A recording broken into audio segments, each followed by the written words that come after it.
This is KV Rangarao, Assistant Professor CSC, Vignan University. Today we are going to discuss about Introduction to C programming.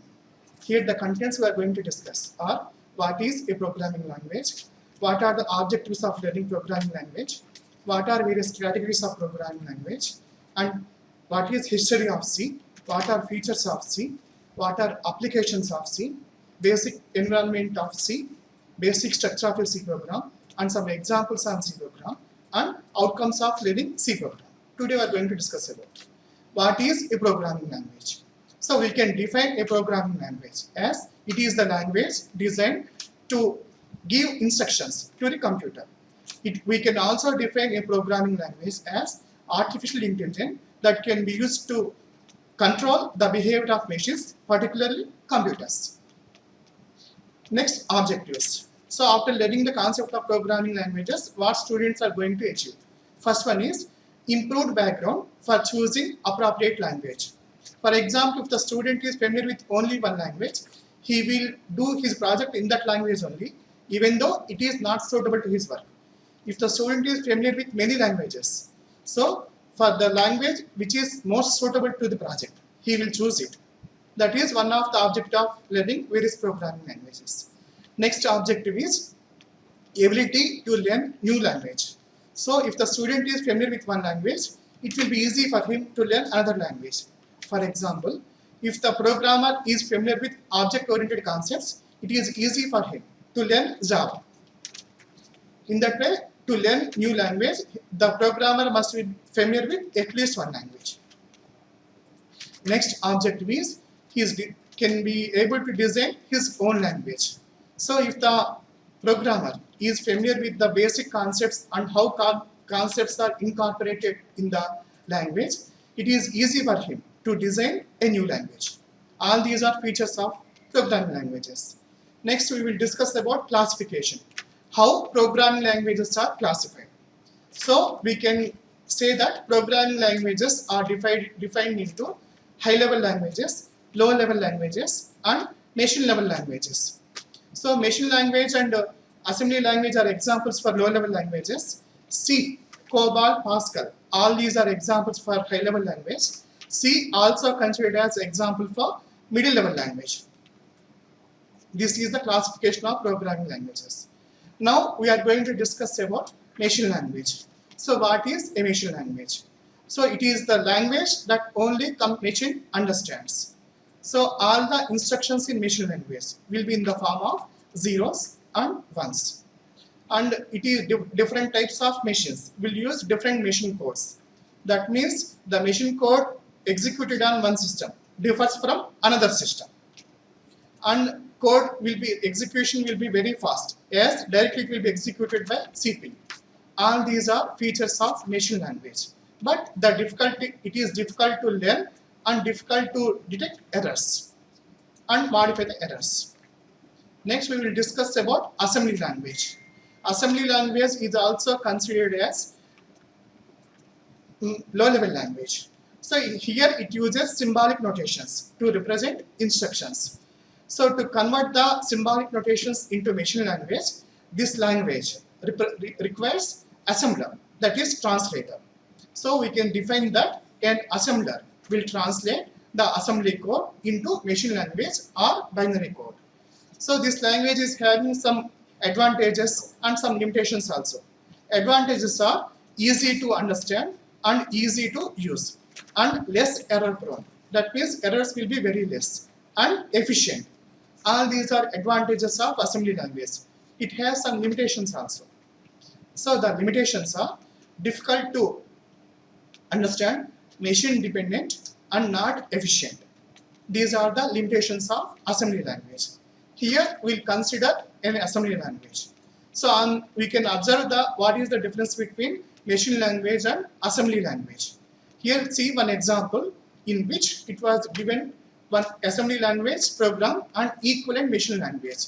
All the instructions in machine language are in the form of zeros and ones. The equivalent statements in assembly language are using symbolic notations. So this is an example for assembly language. Now we will discuss about high-level languages. So high-level languages are most efficient than low-level languages because they are easy to write and easy to understand. So some of the examples for high-level languages are C, COBOL, Pascal. All these are various examples for high-level languages. Programs are portable. That means programs written on one machine can run on another machine without modifications or with less modifications. That is nothing but portability. So in order to execute high-level language, we require some translator. So what is a translator? So the role of a translator is to convert the source code into machine language. There are three types of translators: compilers, interpreters, and assembler. All these are various types of translators. Now we will understand how they work. What is the difference between compiler, interpreter, and assembler? So what is a compiler? Compiler is a translate that converts entire program in high-level language into low-level language. The role of interpreter is also to convert the other language into machine language. Difference is compiler will translate entire program at one time, whereas in case of interpreter, it will execute line by line. So that is the difference between compiler and interpreter. Assembler also, it is also a translator that converts the program in assembly language into machine language. So compared to compiler, translator will be less fast because it will execute less line by line. Next, we will discuss about history of C. Why we are calling it as C language? The first programming language was ALGOL. ALGOL stands for Algorithmic Programming Language. It was developed in 1960s. After that, BCPL stands for Basic Combined Programming Language. Was derived by Martin Richards. So it is called as typeless language because the concept of data types which are used in C was not in BCPL. That's why BCPL was called as typeless language. After that, D language was developed by Ken Thompson. So combining the features of BCPL and B, Dennis Ritchie developed a new language. Why it was called as C? Because it inherits the features of D language. That's why it is named as C. So after various inventions, there are different versions of C. Original C developed by Dennis Ritchie, that is called as traditional C. Next version is known as K and R C, which was improved by Kernighan and Dennis Ritchie. After that, in 1983, the American National Standard Institute, ANSA, it formed one committee to standardize one format. That version is called as ANSI. After that, ISOC. Next, C89, C99, C11, which was improved in 2011. This is about history of C.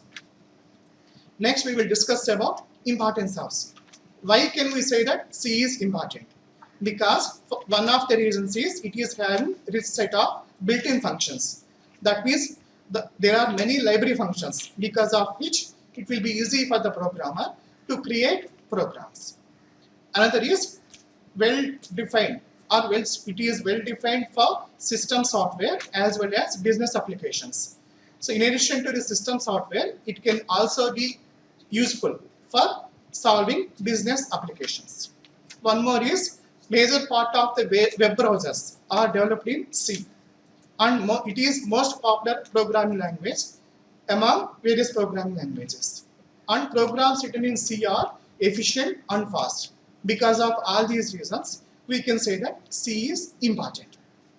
Next, we will discuss about features of C. So what are features of C? One is speed. Compared to low-level language and assembly language, its execution is fast, small.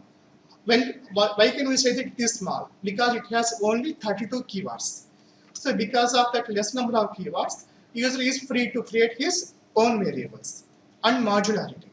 So C program is modular. That means all the program is divided into tasks such that execution will be easy and case sensitive. That means the letters written in lowercase differs from uppercase. And it is a middle level language. That means it is having the features of high-level languages as well as low-level languages. And it has this set of built-in functions. and it is fast, and it is using functions. It is structured program. All these are various features of C. Next, we will discuss about applications of C. So, in which fields we are going to discuss about? So, C can be used in operating systems, text editors, databases, assemblers. In all these things, we will apply C language. So, in addition to that, many other applications are C where we can apply C language.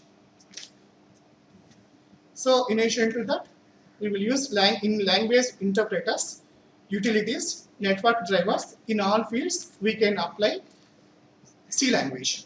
So, all these are various applications of C. Now, we will discuss about C development environment. So, how we will execute a C program? What are the steps? So, first we have to create a C program in text editor. After that, some library functions will be loaded into the program through using preprocessed statements.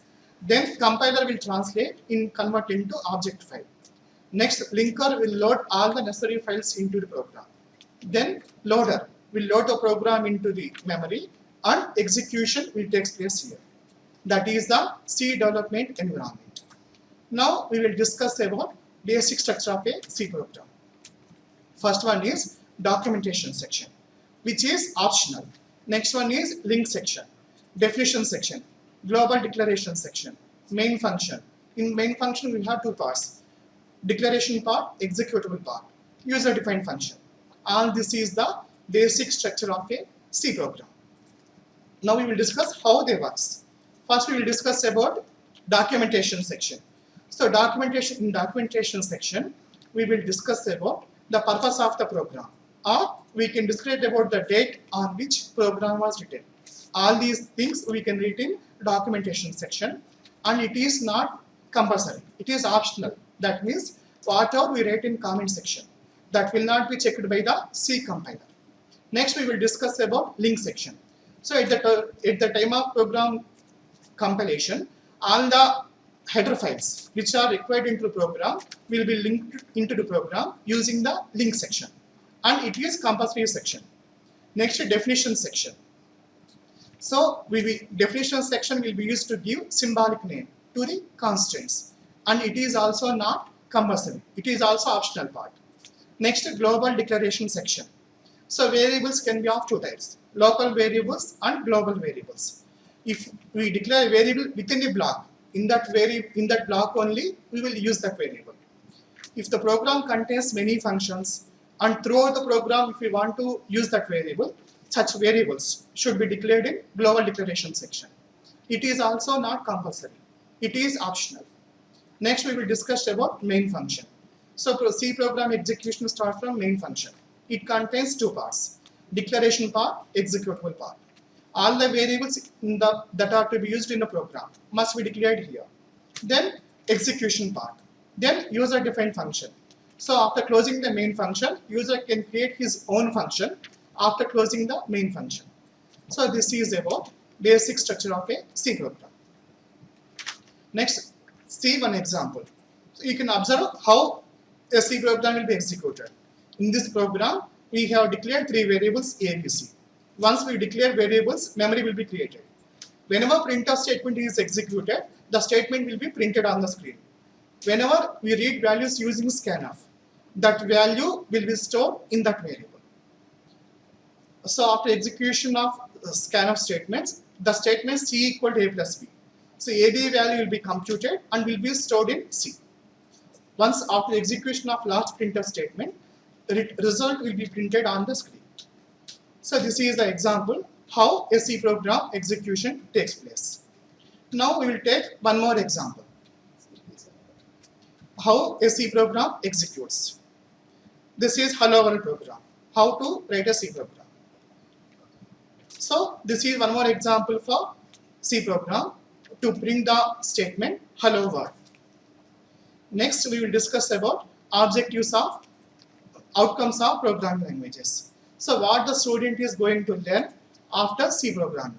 First, they will understand the basic terminology which is useful in writing, compiling and debugging the programs written in C language. That is one of the outcomes. And after applying different data types, programmers can design own programs. And the students can create new programs for specific applications. These are the specific outcomes after learning C program concepts. Thank you.